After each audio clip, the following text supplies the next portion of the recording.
Doctor साहब देंगे, लेकिन मन के रोग की दवाई डॉक्टर साहब के बस की बात नहीं है माई बाप। मन के रोग की दवा केवल और केवल सत्संग में प्राप्त होता है, इसके अलावा दूसरा कोई साधन नहीं।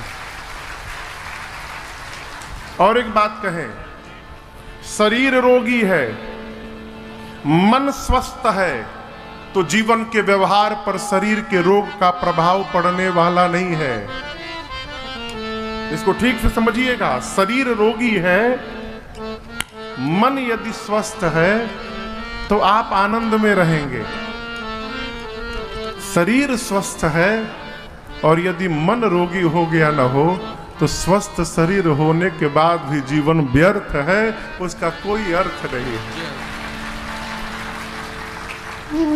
भगवान की कथा, भगवत गुणानुवाद, सत्संग, कीर्तन, भगवान का भजन, भगवत शरणागति, भगवान का दर्शन शरीर के व्याधि को ठीक करे या न करे ये तो मुझे नहीं पता माई बाप, लेकिन मन की व्याधि को अवश्य ठीक कर देता है, इसमें लेश मात्र का भी संशय नहीं है। मन की व्याधि क्या है? मन बीमार हो जाना। एक देखिए, मन में किसी के प्रति द्वेष रखना ये मन की बीमारी है। कई लोगों का स्वभाव, क्षमा करिएगा, अपने दुख से दुखी नहीं है, बगल वाले के सुख से दुखी हो गए हैं। इतने प्रसन्न कहे रह रहे साहब, इनको कोई कष्ट क्यों नहीं हो रहा है, इससे दुखी हैं। ये मन की बीमारी है। द्वेष लेके आना मन में मन की व्याधि है। मत्सर एक विकार है, छठवां विकार मत्सर। मत्सर यानी ईर्ष्या, मन की बीमारी है। लोभ सीमा में हो, लाभ समझते हैं, लाभ होना चाहिए, लेकिन लाभ जब सीमा से अधिक हो जाए ना तो लाभ में ओ की मात्रा लगने में विलंब नहीं लगता है। लाभ कैसे लोभ में बदल जाए पता नहीं चलता साहब। मानस में कहा गया है कि भगवान रावण के सिर को काट रहे हैं।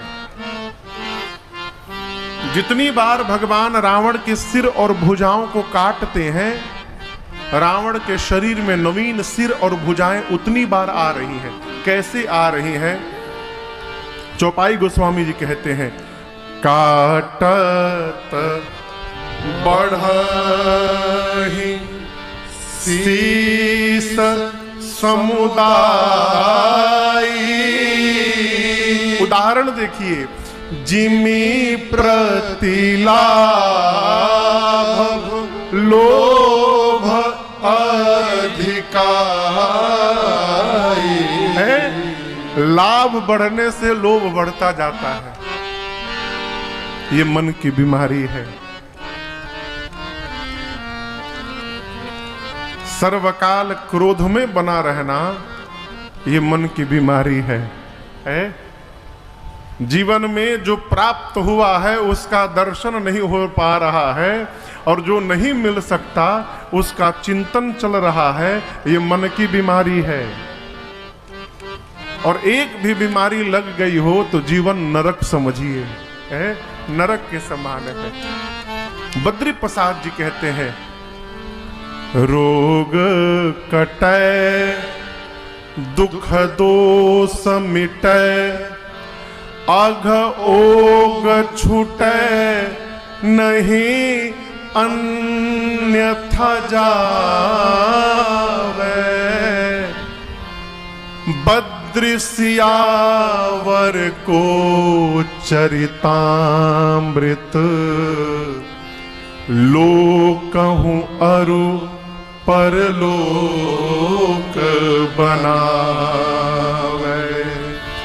बद्री सियावर को चरितामृत, लोकहूँ अरु परलोक बना। भगवान का गुणानुवाद इस लोक को तो पुष्ट करता ही करता है, इस लोक के साथ उस लोक को भी व्यवस्थित बनाते चलता है। ये भगवत कथा का परिणाम है। और याद रखिएगा, भारत एक ऐसा देश है माई बाप, जहां हम भविष्य के बारे में सोचते हैं। भारत का कितना भी कम आमदनी आय वाला व्यक्ति क्यों ना हो, वो भी अपने भविष्य के लिए कुछ ना कुछ संचय अवश्य करता है, सेविंग करता है, LIC खरीदता है, कुछ ना कुछ करता है। भारत के बाहर ये प्रथा नहीं है। कर्जा ले लेके लोग जी रहे हैं, कर्जा ले लेके। अभी मैं बाहर से आया, विदेश अमेरिका से, वहां जाकर मैंने देखा 90% लोग कर्जे में जी रहे हैं। सेविंग का कोई स्कीमें नहीं है, लड़का लड़की से मतलब नहीं है। वहां बच्चे 18 साल के भय, 18 साल के होने के बाद यदि बच्चे माता पिता के साथ रह रहे हैं तो ये उनका दुर्गुण देखा जाता है।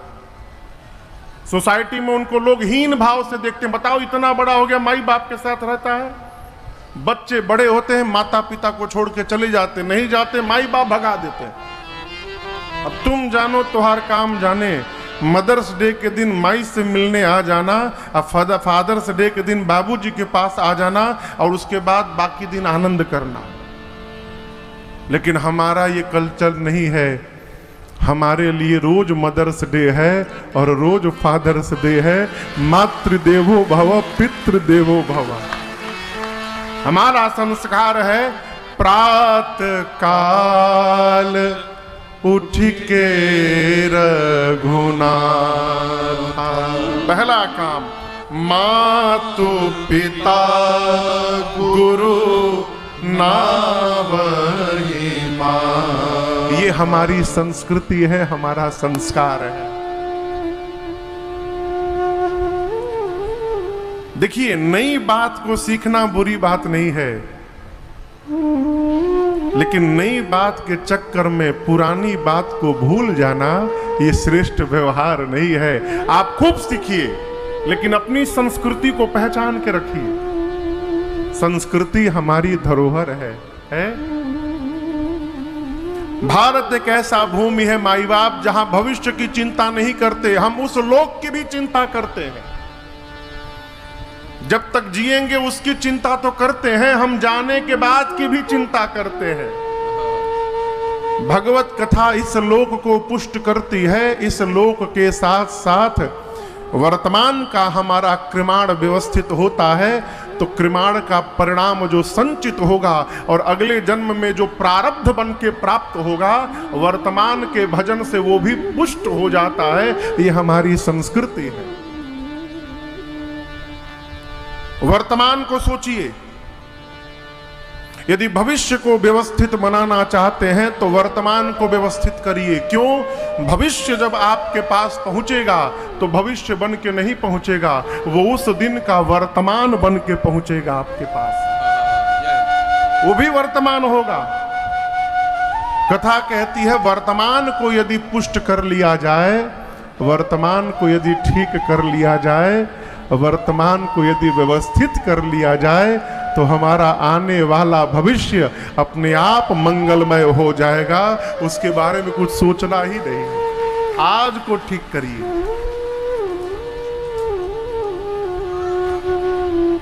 विवाह हुआ और विवाह के बाद विदाई भई। विदाई के समय माताओं ने बेटियों को खूब शिक्षा दी। एक बात आपसे निवेदन करूं, विवाह में आप कन्या का क्या करते हैं? कहिए, जोर से कहिए। दान शब्द है, कन्या दान। मनुष्य के द्वारा जीवन में दिए हुए समस्त दानों में सर्वश्रेष्ठ दान आता है कन्या का दान करना। पुराण भगवान कहते हैं। जो पहले एक सूक्ष्म कथा आपको सुनाता हूं, उसके बाद विषय पर लौट के आऊंगा।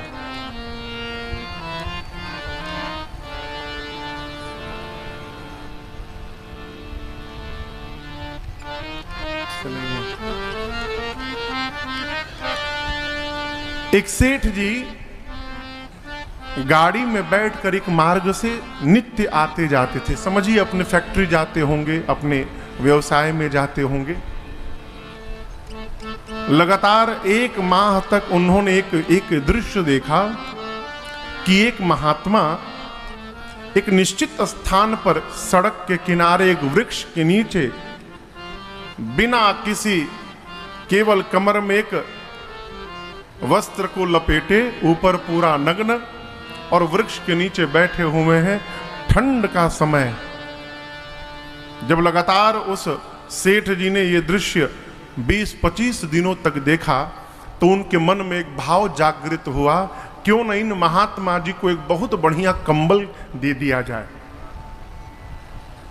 अगले दिन जब निकले घर से तो अपने जाने में जितना महंगा हो सकता है एक बहुत व्यवस्थित कंबल लेकर चले, और मार्ग में गाड़ी से उतरकर उन महात्मा जी को दंडवत करके उन्होंने कहा कि मैं आपके लिए ये कंबल लाया हूं, नित्य देखता हूं आप ऐसे ही बैठे रहते हैं, ये मैं आपको दान देना चाहता हूं।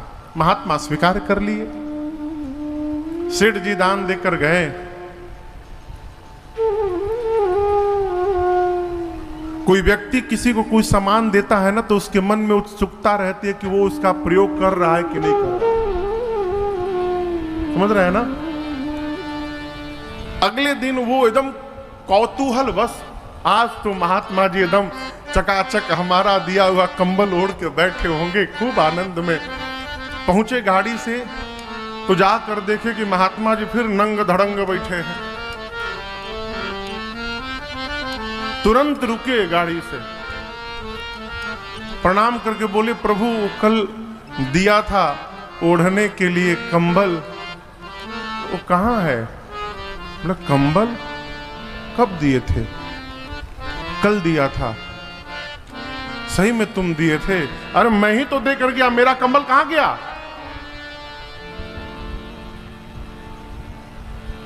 वो महात्मा बोले तुमने दान कर दिया ना।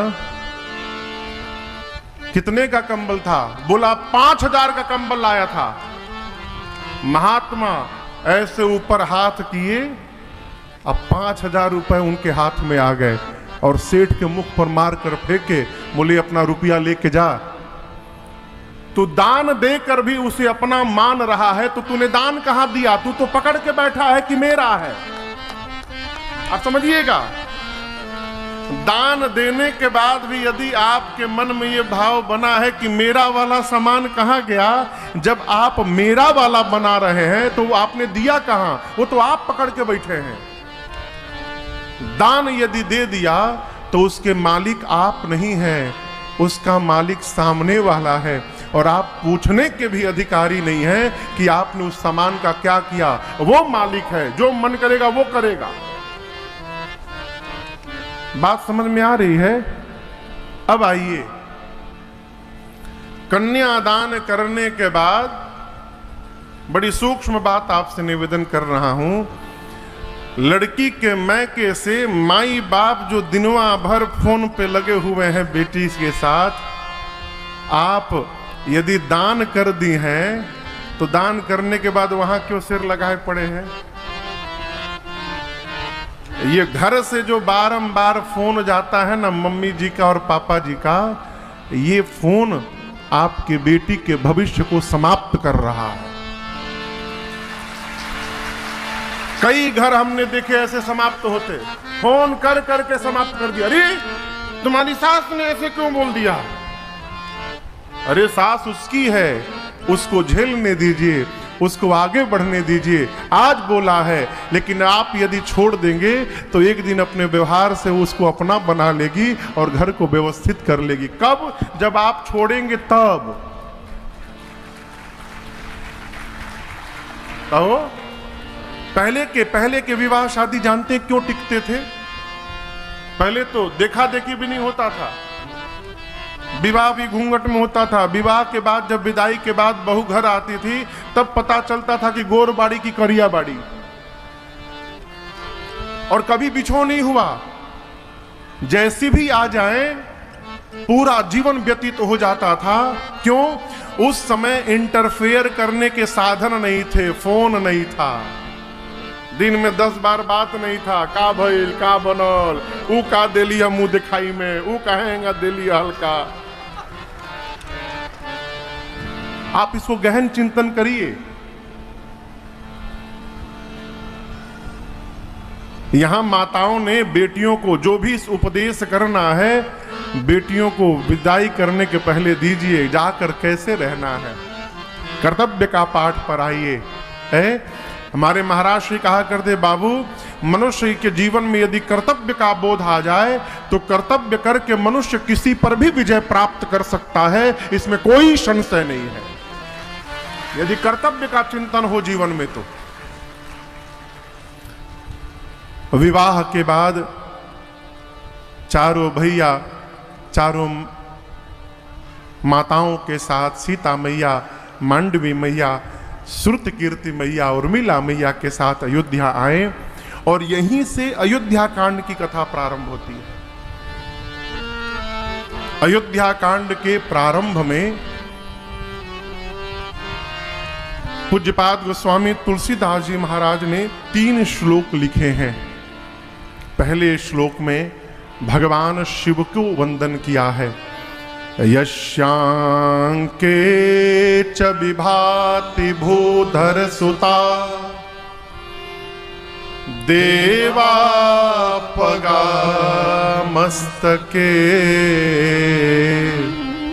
भाले बाल विधुर गले च गरलम यस्योरसी ब्यालरा।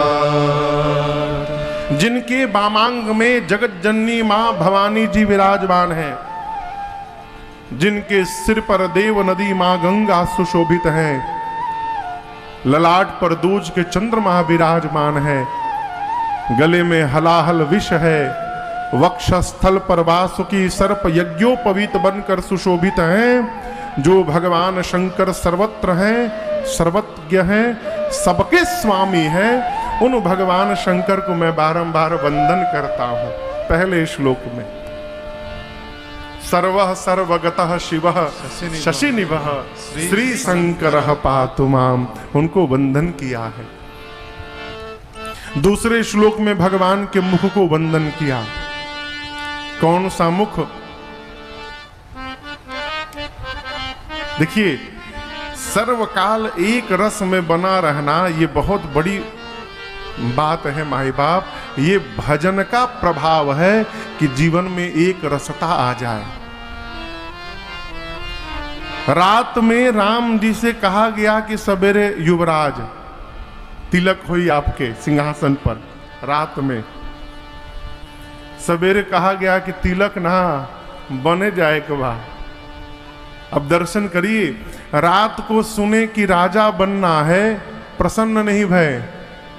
सवेरे सुने कि बन जाना है, रघुनाथ जी उदास नहीं भय। दोनों समय एक रस में मुख बना रहा। गोस्वामी जी कहते हैं, भगवान के उस मुख को मैं बारंबार वंदन करता हूं जो भक्तों का मंगल करने वाला है। प्रसन्नताम यान गता विषेकतः तथा न ममले वनवास दुःखतः मुखाम्बुज श्री रघुनंदनस्य मे सदास्तु सा मंजुल मंगल प्रदा। तीसरे श्लोक में मेरे पीछे दर्शन करिए। पीछे लौकता के बा खाली रामे जी नहीं खी, पंचायतन दरबार है। पंचायतन सीताराम, सीताराम जी कितना हो गई लो? 1, भरत जी 2, लक्ष्मण जी 3, शत्रुघ्न जी 4 और नीचे हनुमान जी 5। यही भगवान का पंचायतन स्वरूप है और पंचायतन दरबार है। पीछे पूज्यपाद गोस्वामी तुलसीदास जी ने अयोध्या कांड के तीसरे श्लोक में इस स्वरूप को वंदन किया। कहते हैं, ये श्लोक आप सबको याद है, प्राय याद होगा। आइए साथ में गाते हैं। नीलाम्बुजश्यामलकोमलांगं सीता समारोहितवाम भागम पाणौ महासायक चारुचापम नमामि रामं रघुवंशनाथम। गोस्वामी जी कहते हैं नील अंबुज के समान, जिनका श्याम वर्ण है, श्याम रंग है। नीलांबुज श्यामल कोमलांगम, श्याम वर्ण के कोमल अंग है जिनके। सीता समारोपित वाम भागम, जिनके वामांग में जगत जननी मां जानकी जी विराजमान है। पाणौ महा, पाणौ उभौ, दोनों हाथ में, पाणौ पाणी मने हाथ, पाणौ महासायक चारु चापम, एक हाथ में धनुष और दूसरे में सुंदर बाण धारण किए हैं, अमोघ बाण लेकर अयोध्या के सिंहासन पर विराजमान है जानकी जी के साथ। उन राम जी को नमामि रामं रघुवंशनाथम, उनको मैं बारंबार वंदन करता हूं। अब यहां दर्शन करिए, एक तरह से देखा जाए तो गोस्वामी तुलसीदास जी ने इस एक श्लोक में पूरे के पूरे श्री रामचरितमानस को समाहित कर दिया। सातों कांड एक श्लोक में। अंगम नील अंबुज के समान श्यामल कोमल अंग है जिनके, भगवान का जन्म और बाल लीला पूरी हो गई। सीता समारोपित वाम भाग, वाम भाग में जगत जननी मां सीता जी आकर विराजमान हुई। श्री सीताराम विवाह यानी बाल कांड पूरा।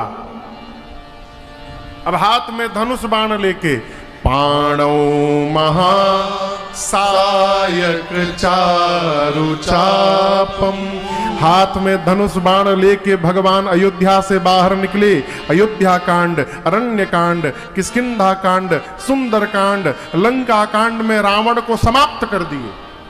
वापस आए, अयोध्या के सिंहासन पर बैठे, राज्याभिषेक हुआ।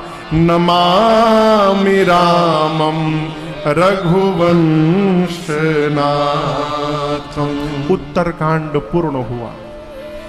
एक श्लोक में सातों कांड बाबा ने समाहित किया है। 3 श्लोक लिखने के बाद अयोध्या कांड का पहला दोहा, जितने लोग बैठे हैं ये दोहा सबको याद है, और केवल आप ही नहीं, धरती पर जितने हिंदू होंगे उन सबको याद है ये दोहा। अयोध्या कांड का प्रथम दोहा, श्री गुरु चरण सरोज रज निज मन मुकुर सुधार, बरनौ रघुबर बिमल जशो जो दायक फल चार। ये दोहा श्री हनुमान चालीसा जी का नहीं है, ये दोहा अयोध्या कांड का प्रथम दोहा है। श्री हनुमान चालीसा जी प्रारंभ होते हैं, बुद्धिहीन तन जानिके सुमिरो पवन कुमार, बल बुद्धि विद्या हरहु कलेश विकार, हरहु कलेश विकार। अयोध्या कांड से इस दोहे को निकाल कर वहां रख दिया गया है। अयोध्या कांड की कथा प्रारंभ करने से पूर्ण गोस्वामी तुलसीदास जी महाराज अपने मन रूपी दर्पण को गुरु जी के चरणों के रज से निर्मल बनाना चाहते हैं। और याद रखिएगा, मन यदि निर्मल नहीं है तो मंदिर में जाकर भी भगवान दिखाई नहीं देंगे। मंदिर में जाकर यही दिखाई पड़ेगा कि पंडित जी दिनवा भर में कितना कमात होके में जा। हाँ, आपको व्यवहारिक बता रहा हूं। कई लोग मंदिर में जाकर यही देखते हैं कि 1 घंटा में कितना रुपया दान पेटी में पड़ल बा, बस। मंदिर में जाकर भी भगवान तभी दिखाई पड़ेंगे माई बाप, जब ये मन निर्मल हो जाएगा। और बिना सद्गुरु की कृपा से मन निर्मल होने वाला नहीं है। बिना गुरु कृपा से संभव है ही नहीं साहब। अब यहां दर्शन करिए, गोस्वामी जी बालकांड में ये कार्य कर चुके हैं। बालकांड की कथा प्रारंभ ही करते हैं इसी से, बंदाऊं गुरु पद पदुमा परागा। पहली चौपाई, बंदाऊं गुरु पद पदुमा परागा। सुरुचि सुबास सरस अनुरागा। सुरुचि सुबास सरस अनुरागा। अमिया मोरी माया चूरन चारू। अमिया मोरी माया चूरन चारू। समन सकल खबर रुद परिवारो। समन सकल खबर रुद परिवारो। समन सकल खबर रुद परिवारो। बालकांड के प्रारंभ में ही गोस्वामी तुलसीदास जी गुरु चरण रज गुरु पद नख सबका वंदन कर लिए, स्मरण कर लिए। अयोध्या कांड में काहे कर रहे हैं? और यदि अयोध्या कांड में किए तो अरण्य कांड, किष्किंधा कांड, सुंदर कांड, लंका कांड और उत्तर कांड के प्रारंभ में क्यों नहीं किए?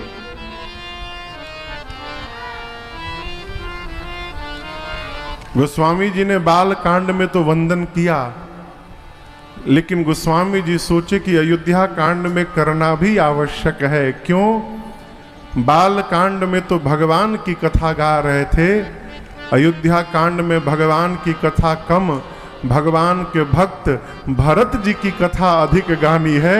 और भगवान से भी कठिन भगवान के भक्त की कथा है, इसलिए दोबारा गुरु चरण रस से मन को निर्मल किया है।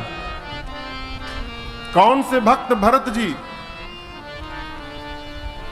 मानस में कहा गया है, जनक जी महाराज सुनैना जी से कहते हैं कि देवी, ये प्रसंग चित्रकूट का है, जब मिथिला का समाज चित्रकूट पहुंचा है।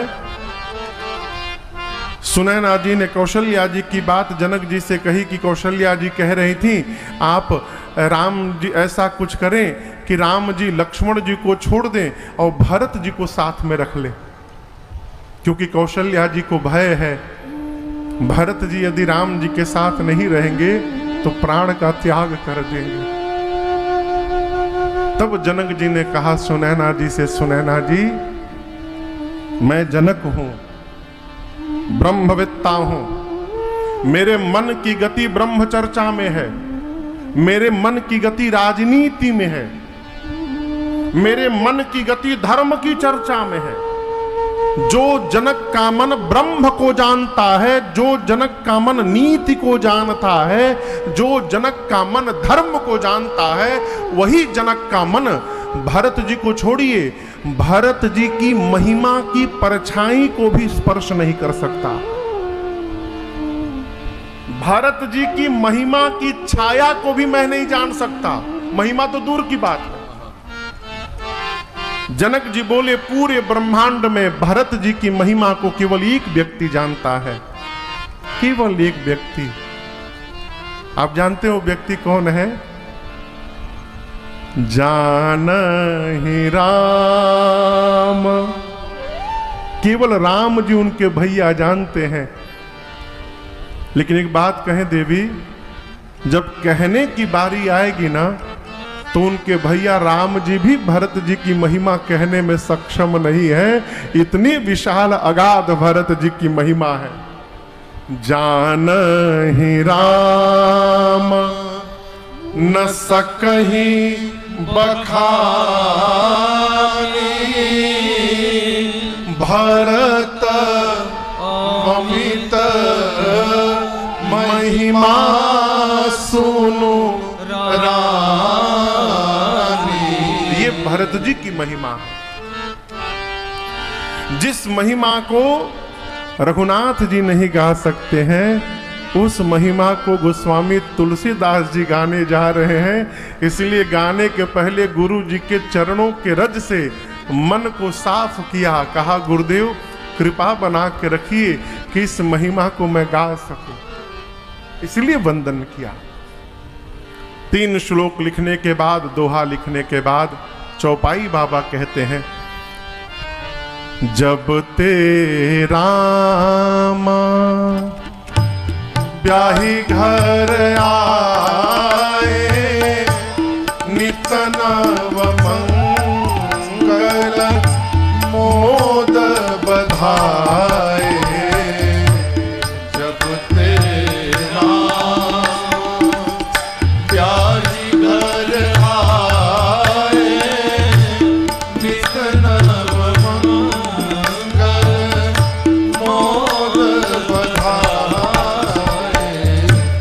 भुवन चारि 10 भूधर भारी, सुकृत मेघ बरसहि सुख बारी। भुवन चारि 10 भूधर भारी, सुकृत मेघ बरसहि सुख बारी।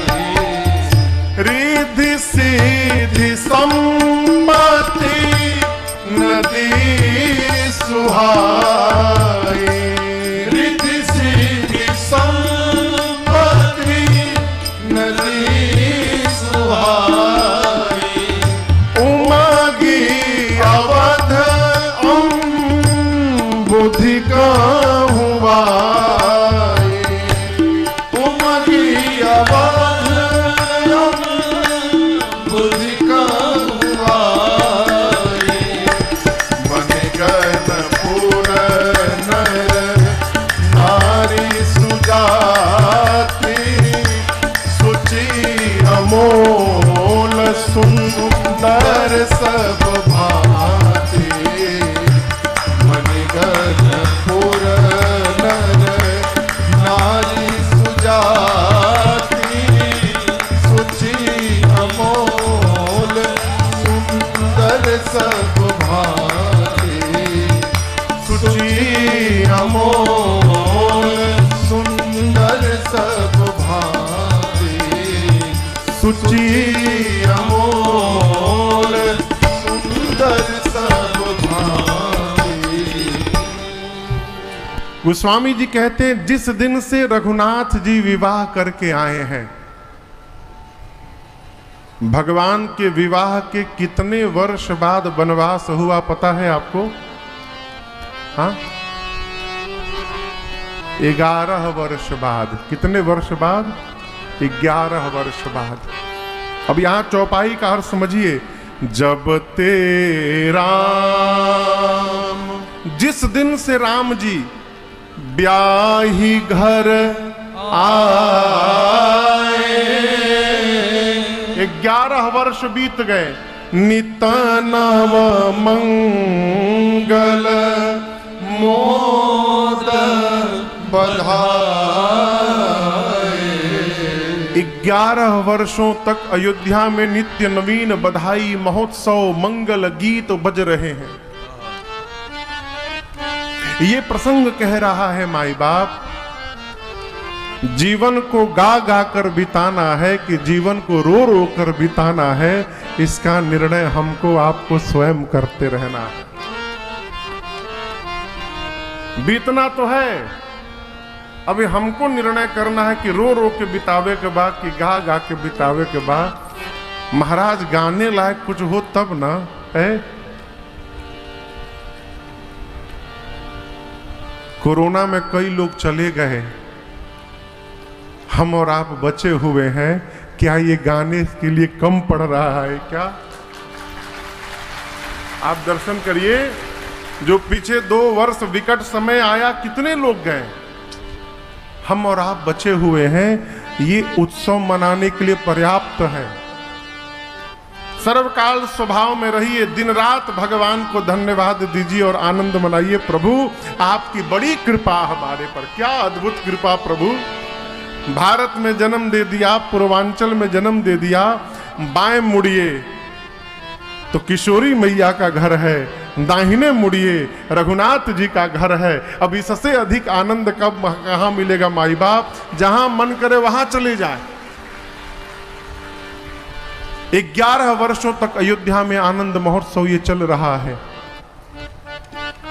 और ये आनंद केवल अयोध्या में नहीं है।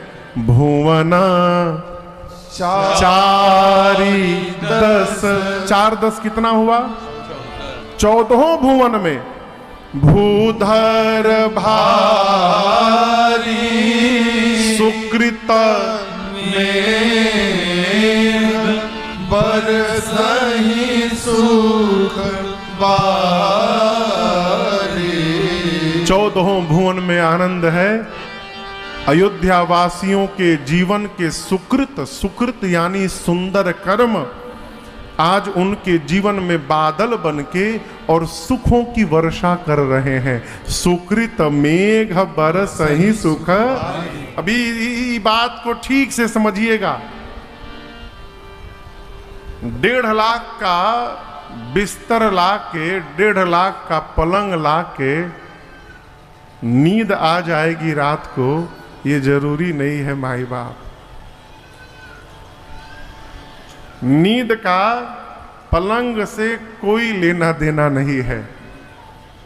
हम सोचते हैं कि घर में खूब साधन जुटा लेंगे तो सुखी हो जाएंगे। सुखी जीवन में सुख साधन से नहीं आता है, जीवन में सुख साधना से आती है। यदि साधना नहीं है तो साधन से सुखी होने वाले नहीं है। कुछ भी कर लीजिए, हमारे द्वारा किया हुआ सुकृत हमको जीवन में सुख प्रदान करता है। महल में रहने वाला सुखी है, झोपड़ी में रहने वाला दुखी है। आप भ्रम में जी रहे हैं। कहीं कहीं महल में रहने वाले से अधिक सुखी झोपड़ी में रहने वाला है माई बाप, खूब आनंद में है? सुकृत मेघ बरसहि सुख बारी। सुकृत यानी श्रेष्ठ कर्म, धर्म सम्मत कर्म, जिस कर्म के लिए धर्म अनुमति प्रदान करे, इस प्रकार के कर्म के करने से हम अपने जीवन में सुखी होते हैं। सुखी कब होते हैं? जब आत्म संतुष्टि हो जाती है। किसी का रोटी छीन कर और किसी को अपनी रोटी देकर, दोनों करके किसी दिन देखिएगा, दोनों करने के बाद भाव कैसा रहता है हमारा। यदि बहुत भूख लगी है और सामने कोई और भूखा दिखाई पड़ गया तो 5 रोटी अपने खाएंगे तो उतना सुख नहीं मिलेगा जितना अपने 5 में से 2 रोटी सामने वाले को खिला के प्राप्त हो जाएगा। ये क्या है? परमार्थ का परिणाम। अयोध्या वासियों के जीवन के सुकृत उनके ऊपर बादल बन के सुख की वर्षा कर रहे हैं। सभी आनंद में है। नित्य अयोध्यावासी भगवान शिव से प्रार्थना करते हैं, बाबा आप कुछ करिए। आप अछत युवराज पद राम ही देऊ नरेश। बाबा भगवान शंकर से, विश्वनाथ जी से अयोध्यावासी दिन रात प्रार्थना करते हैं, बाबा आप ऐसा कुछ करिए ना कि महाराज अपने जीते जी राम जी को युवराज पद दे दे। और आपसे निवेदन करूं, प्रजा को राजा का संतान बताया गया है। संतान जैसा मन में चिंतन करती है, माता पिता को बिना कहे उसका भान हो जाता है। महाराज एक दिन सभा में बैठे थे, लगा कि सिर का मुकुट टेढ़ा हो गया है। गोस्वामी जी कहते हैं, राय सुभाय मुकुर कर लीन है। महाराज ने मुकुट लिया, लीन्हा है, लीन्हा, राय सुभाय मुकुर कर लीन्हा। महाराज ने बदन बिलो की मुकुट सम कीन्हा। महाराज ने स्वभावतः दर्पण लिया, मुकुर यानी दर्पण, और दर्पण लेके सिर का मुकुट सीधा करने लगे। और जैसे मुकुट सीधा किया, तब तक कान के पास ये जो कनपट्टी है ना, आजकल तक कनपट्टियां नहीं खे, पूरा साफ है हिजा से। इन जने कौन फैशन चला है माई बाप, हेजा ऊपरा चिड़िया के घोसला है ने पूरा सफा चट। और वही में 2-3 गो एक्सप्रेस हाईवे भी बना है, 3 गो एक्सप्रेस हाईवे, स्टेट हाईवे और प्रधानमंत्री सड़क योजना ग्राम वाला। ये जो बाल है कान के पास के, इस पर महाराज की दृष्टि गई। क्या देखे? श्रवण, श्रवण यानी कान, समीप पास के, भय शीत के अमन हूँ जरठपन असउपदेशा।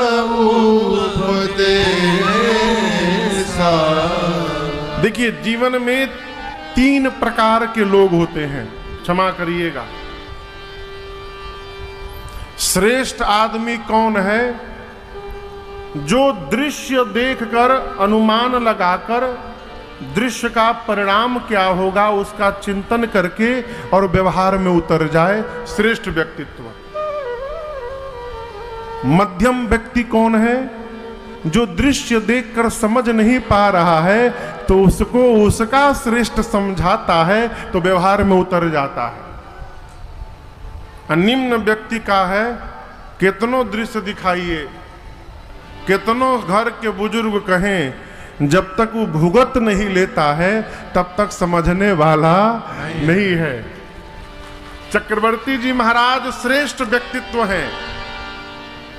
कान के पास केश दिखाई पड़े श्वेत, उनको लगा कि श्वेत केश कान में प्रवेश करके उपदेश कर रहे हो। महाराज, हम लोगों ने तो अपना रंग बदल लिया है, अब आप अपना रंग कब से बदलना प्रारंभ करेंगे? समय आ गया।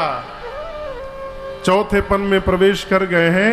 नृप युवराज राम कहूं देहु, राम जी को युवराज बनाइए, जीवन का लाभ लीजिए। महाराज मन में भाव आया और महाराज दौड़ कर गए गुरुदेव भगवान के पास। जाकर चरणों में दंडवत करके गुरुदेव से बोले, गुरुदेव मेरे राम सब प्रकार से अब लायक हो गए हैं, चौथेपन में हूं गुरुदेव, क्या पता कल ये शरीर मेरा रहे या ना रहे। मैं चाहता हूं आप ऐसा कोई श्रेष्ठ मुहूर्त हमको बता देते जिस पर मैं राम का अभिषेक कर देता। अब यहां दर्शन करिए, गुरु जी ये जान रहे हैं कि महाराज जो मुहूर्त पूछ रहे हैं ये मुहूर्त अभी आने वाली नहीं है, ये मुहूर्त 14 वर्ष बाद है। लेकिन महाराज इतने व्याकुल हैं, कैसे बोले महाराज अभी नहीं 14 साल बाद। तो गुरु जी ने कहा पहले ही बताइए महाराज, आपको पता है कि राम कौन है?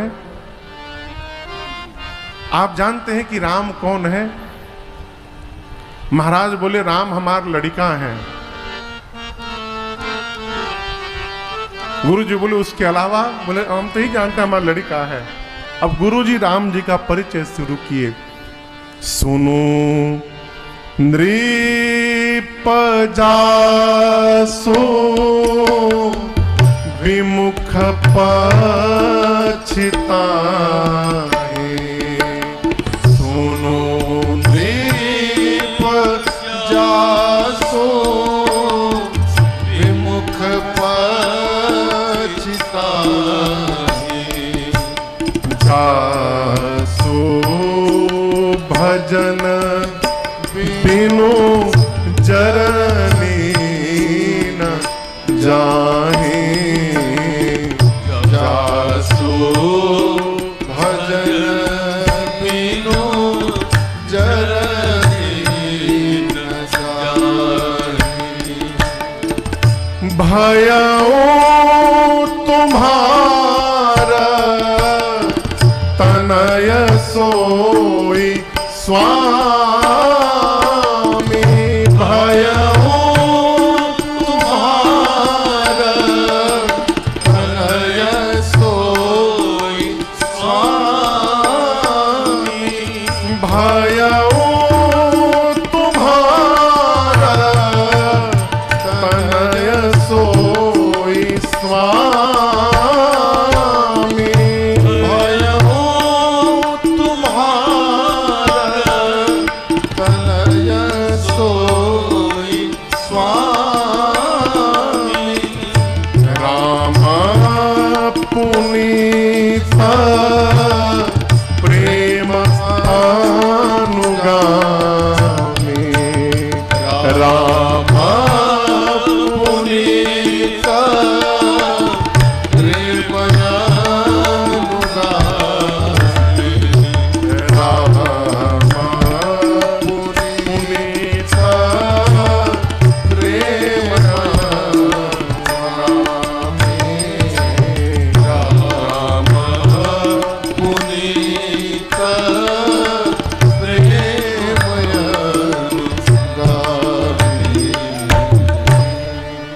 गुरुदेव ने कहा महाराज आपको पता है कि राम कौन है? महाराज राम वो है जिनसे विमुख हो जाने के बाद जीवन का पश्चाताप कभी समाप्त नहीं हो सकता। याद रखिएगा, जीव भले भगवान को न माने जीवन भर, लेकिन जब उसके जीवन का अंतिम क्षण आता है ना, उस समय उसके जीवन का पूरा बैलेंस शीट उसकी आंखों के सामने रहता है कि मैंने जीवन में क्या खोया है और क्या प्राप्त किया है। और उस समय जाकर पश्चाताप होता है। उस समय पश्चाताप करके भी क्या कर लेंगे हो? अब तो गाड़ी निकल गई है स्टेशन से। गुरु जी ने कहा कि जिससे विमुख हो जाने के बाद जीवन का पश्चाताप समाप्त नहीं होगा। और इसको सिद्धांत को याद रखिएगा, भगवत उन्मुख होना है, जगत उन्मुख नहीं होना है, भगवत उन्मुख होना है। भगवत उन्मुख का यह अर्थ नहीं कि दिन रात भगवान के सामने बैठे रहे, ये भगवत उन्मुख नहीं है। क्षमा करिएगा, जो दिनवा भर भगवान के सामने बैठा है उसका मन भी भगवान के पास है, जरूरी नहीं है। क्षमा करिएगा, और जो भगवान के सामने नहीं बैठा है उसका मन भगवान में नहीं है, ये भी जरूरी नहीं है। माई बाप, आवश्यक नहीं है। भगवत उन्मुख का अर्थ है भगवान की याद बनी रहे, भगवान की याद बनी रहे। हर पल, हर क्षण, हर व्यवहार में कोई भी काम करने जाएं तो भगवान को याद करें, भगवान को धन्यवाद करें कि प्रभु आपने मुझे इस कार्य के लिए चुना है, इस व्यवहार के लिए चुना है, आपकी मेरे पर बड़ी कृपा है। जीवन में हर क्षण यदि भगवत स्मरण बना हुआ है तो हम भगवत उन्मुख हैं, अपने घर में बैठे हो चाहे अपने व्यापार में बैठे हो। एक आदमी, एक कथा मैंने पढ़ी एक किताब में, एक आदमी एक दिन सुबह सुबह जगा, मन में एक भाव आया कि आज इतना तेज भागूंगा, इतना तेज भागूंगा कि अपनी परछाई को हरा दूंगा।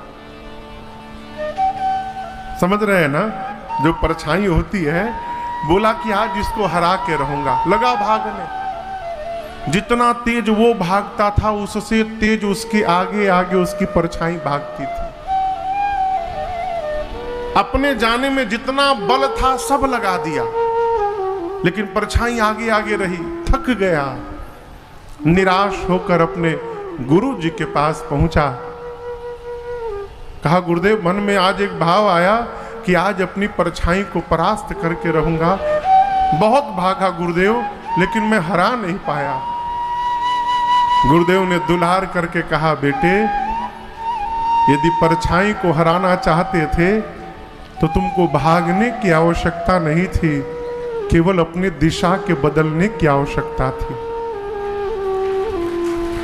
तुम व्यर्थ में भाग रहे थे।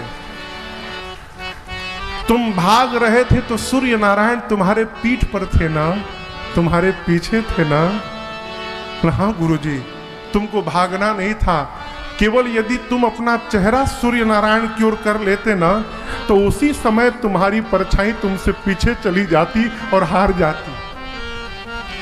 उसी प्रकार हमको हमारे जीवन में कष्ट, दुख, व्याधि, विपत्ति का दर्शन इसलिए आगे आगे हो रहा है कि हम भगवान से विमुख होकर चल रहे हैं। और जिस दिन ये मन हमारा भगवान की ओर हो गया हो, उस दिन जीवन भर की सारी समस्याएं अपने आप हमारे पीछे चली जाएंगी, उनको पीछे भगाना नहीं पड़ेगा। भगवत उन्मुख होने का प्रयास करिए। गुरु जी कहते हैं, महाराज, आपके राम वो हैं जिनसे विमुख हो जाने के बाद जीवन का पश्चाताप कभी समाप्त नहीं हो सकता। आपके राम वो हैं जिनका भजन किए बिना हृदय का ताप कभी मिट नहीं सकता। जासु भजन बीनु जरनी न जानी। अब यहां भजन मने मजीरा, ढोलक, तबला, हारमोनियम लेकर गाना गाना, ये भजन नहीं है। भजन का अर्थ है सेवा। किसकी सेवा करें महाराज? भगवान जिनके लिए अवतार लिए उनकी सेवा करना मनुष्य के जीवन का भजन है।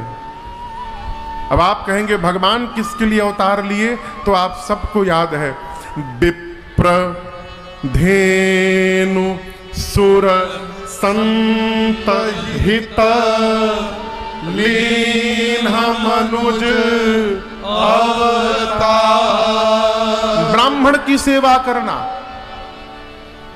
गौ माताओं की सेवा करना, देवताओं की सेवा करना, संतों की सेवा करना।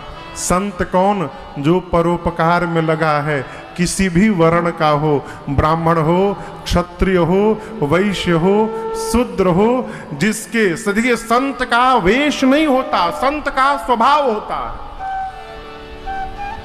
जिसके जीवन में परोपकार का भाव नहीं आया वो संत नहीं है। ये मैं अपने मन से नहीं बोल रहा हूं, मानस जी में लिखा है। संत का स्वरूप क्या है? पर उपकार। कागभूषुंडी जी महाराज गरुड़ जी महाराज से बोल रहे हैं, पर उपकार बचन मन काया। वचन से, मन से और शरीर से परु उपकार, परोपकार। संत सहज स्वभाव खगराया। हे पक्षीराज, यही संत का सहज स्वभाव है। क्या? परोपकार करें। संत की सेवा करना, अनंत की सेवा करना, सदग्रंथ की सेवा करना, भगवान के मंत्र की सेवा करना है, निरीह पशुओं की सेवा करना, गौ माताओं की सेवा करना है, ब्राह्मण देवताओं की सेवा करना, इसके बाद दीन दुखियों की सेवा करना। कोई बच्चा पढ़ नहीं पा रहा है अर्थ अभाव में, यदि आपके पास सामर्थ्य है तो उसको विद्या अध्ययन कराना, उसको पढ़ाना। कोई रुग्ण है, बीमार है, अर्थ अभाव में उपचार नहीं करा पा रहा है, उसका उपचार कराना, वृक्षारोपण करना, किसी बिटिया के विवाह में मौन होकर सहयोग कर देना, ये सब भगवान की सेवा में आता है। ये सब भगवत सेवा है और यही जीवन का वास्तविक भजन है। क्षमा करिएगा, घर में बैठकर 5 घंटा कीर्तन कर रहे हैं और दरवाजे पर कोई आ रहा है, उसको दुत्कार रहे हैं, ये भजन का कुछ होने वाला नहीं है। कुछ नहीं होने वाला है। सेवा करिए। गुरुदेव भगवान कहते हैं राम वो हैं जिनका भजन किए बिना हृदय का ताप समाप्त नहीं हो सकता। महाराज वही जगत का स्वामी। भयऊ तुम्हारा तनय सोई स्वामी। वही संसार का पिता, जगत के मालिक, अनंत कोटि ब्रह्मांड के स्वामी आपके घर में आपके पुत्र बने हुए हैं। महाराज राम आपके पुत्र बाद में है, जगत के पिता पहले हैं। लेकिन आपको एक बात बताऊं मैं, दशरथ जी महाराज ऐसा नहीं है कि राम जी को नहीं जानते हैं। दशरथ जी महाराज जान के भी नहीं जानना चाहते। पिछले जन्म में जब मनु जी थे ना, मनु जी के रूप में दशरथ जी थे, भगवान ने वचन दिया कि मैं आपके घर में पुत्र बन करके अवतार लूंगा। मनु जी बोले ठीक है प्रभु, लेकिन मेरी एक प्रार्थना है, आप जब मेरे घर में पुत्र बनकर आए प्रभु, तो मैं आपको भगवान न मानूं, मैं आपको अपना पुत्र मानता रहूं। क्यों? भगवान मान लूंगा तो डर लगेगा, प्रेम नहीं कर पाऊंगा। मैं चाहता हूं संसार का पिता अपनी संतान को जिस भाव में डूबकर प्रेम करता है, उसी प्रकार मैं आपको प्रेम करना चाहता हूं प्रभु, इसलिए भगवान मानू नहीं आपको। दशरथ जी जानते हैं कि राम जी ब्रह्म है, भगवान है, लेकिन मानते नहीं है। अब आप कहोगे आपको कैसे मालूम कि दशरथ जी जानते हैं? जन्म के समय क्या बोल रहे दशरथ जी? चौपाई क्या है?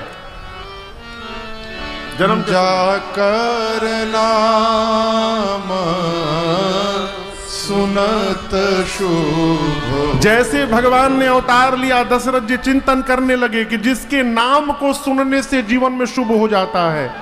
जाकर नाम सुनत शुभ हो मोरे गृह आवा प्रभु सो। मेरे घर में वही परमात्मा अवतार ले लिए हैं। आप कहिए जान रहे कि नहीं जान रहे? जान रहे हैं, लेकिन दशरथ जी मान नहीं रहे हैं। जानना अलग पक्ष है, मान लेना बिल्कुल अलग पक्ष है। माई बाप इनमें से के ऐसा बात जो लिखे जानत कि एक दिन जाए के बाद कहीं सब है, सब जानता ना, मानत कितना आदमी बा।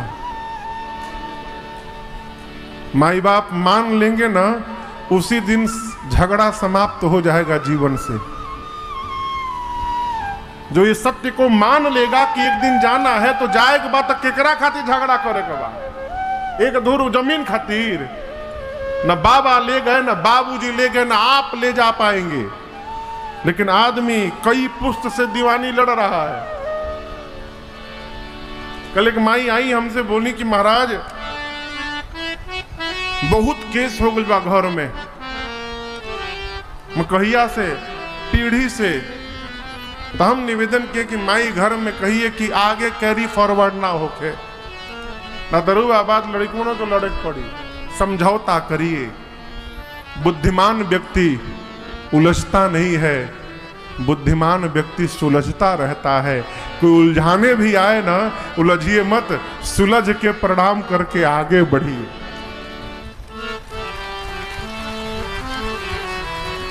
चक्रवर्ती जी जानते हैं लेकिन मानते नहीं हैं।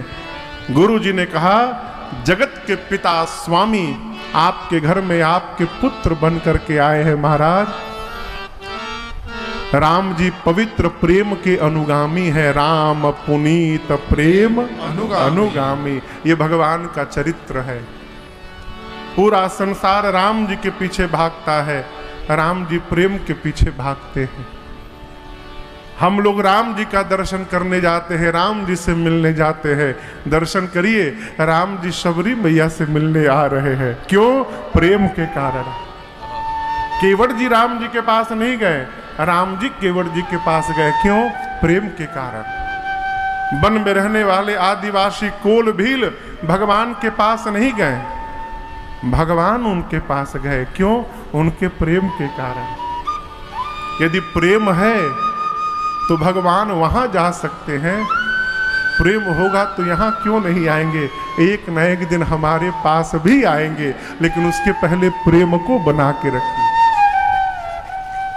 प्रेम बनाइए माई बाप। ये कैसे बनेगा? मांगना बंद हो जाए तो बनेगा। भगवान के पास जाइए, कुछ मांगिए मत, कुछ ना मांगिए। मांगने से प्रेम समाप्त हो जाता है। आपके घर एक पड़ोसी आके रोज कहे, तरह चीनी दे दीजिए ना, चाय पत्ती दे दीजिए, दही बा दही। का बोली, हम मेहमान आइल बना, दहिए नहीं खे ना तो चिवरा तो किनियो क्या चीनी मांग के हम दही चूरा खिया देती, तो बा का तरी लगे। मांगने से प्रेम समाप्त हो जाता है। भगवान के पास जाइए, देखकर जय जयकार करके चले आइए। आप कल्पना करिए, आपके घर का डोर बेल जानते हैं? डोर बेल, और टिंग टोंग जो बजता है,